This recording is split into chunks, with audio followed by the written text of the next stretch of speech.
लंका जाने के लिए समुद्र किनारे खड़े थे प्रभु श्रीराम। सामने अथाह समुद्र लहरें मार रहा था। वानर सेना चिंतित थी। प्रभु राम समुद्र से मार्ग देने की प्रार्थना कर रहे थे। 3 दिन बीत गए, पर समुद्र शांत नहीं हुआ। उसी समय किनारे पर एक गरीब मछुआरा रहता था। फटे कपड़े, टूटी नाव, लेकिन हृदय में राम के प्रति अटूट भक्ति। उसने देखा स्वयं प्रभु राम समुद्र से विनती कर रहे हैं। उसकी आंखों में आंसू आ गए। वह बोला, प्रभु आप तो सृष्टि के पालनहार हैं, आप क्यों विनती कर रहे हैं?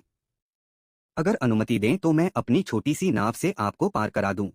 तभी हनुमान जी विशाल रूप धारण कर समुद्र के ऊपर खड़े हो गए। उन्होंने गर्जना की, हे समुद्र, प्रभु राम के भक्त को भय दिखाने का साहस मत कर। समुद्र देव प्रकट हुए और बोले, प्रभु मैं आपकी परीक्षा नहीं ले रहा था, मैं इस गरीब भक्त की भक्ति की गहराई देख रहा था।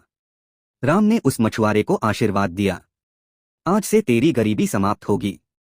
अगले ही दिन उसकी टूटी नाव सोने जैसी चमकने लगी। उसका जीवन बदल गया, लेकिन उसने कभी अहंकार नहीं किया। सीता माता ने मुस्कुराकर कहा, प्रभु सच्ची भक्ति ही सबसे बड़ा धन है। हनुमान जी ने विनम्रता से कहा, जहां राम नाम है वहां भय नहीं। समुद्र शांत हो गया और सेतु निर्माण का मार्ग प्रशस्त हुआ।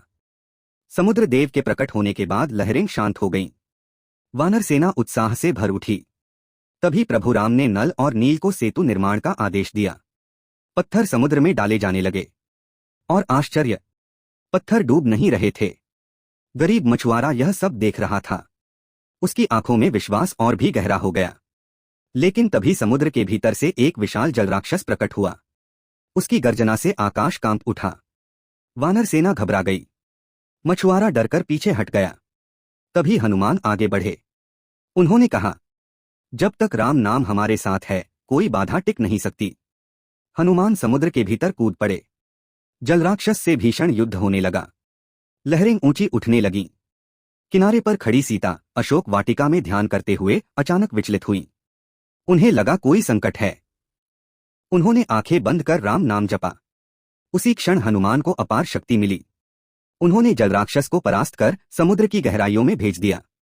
समुद्र देव फिर प्रकट हुए और बोले, प्रभु यह राक्षस वर्षों से मेरे भीतर छिपा था, आज आपकी कृपा से मेरा भी उद्धार हुआ।